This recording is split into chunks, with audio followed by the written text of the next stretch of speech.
What's up, folks? How you doing? My name is Carl Shakura. I'm a travel and lifestyle photographer, and today I'm going to give you a little bit of insight into my workflow on how I shoot blue hour portraits using this guy, the Samsung Galaxy S22 Ultra. Okay, so first off, what even is blue hour? Blue hour is that brief window of time between total darkness and right before sunrise, or right after sunset, and the light is stunning. It's very beautiful. It usually has a very bluish cast on the environment.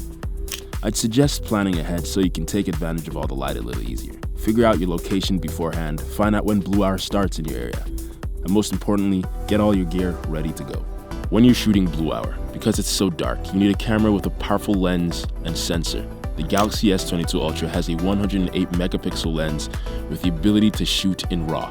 This lets you capture more data and gives you a lot more control over all your settings.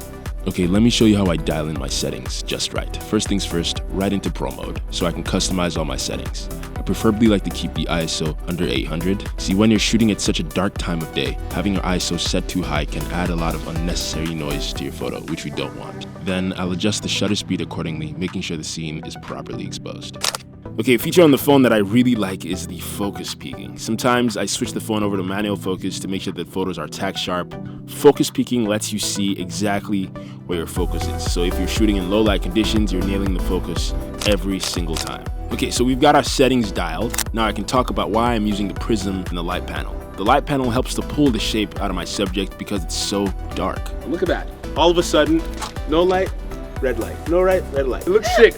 As you can see here, we're getting some nice photos. This is where trick number 2 comes into play. I'm gonna pull out the prism. Take a look at her. See, that looks cool? Now I'm gonna bring the prism right in front of the frame and look what that does.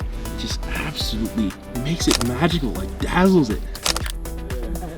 By tailoring our camera settings for blue hour and bringing in some helpful gear, adding a dash of creativity with the prism and the light panel, we were able to capture this brief but beautiful moment in the day.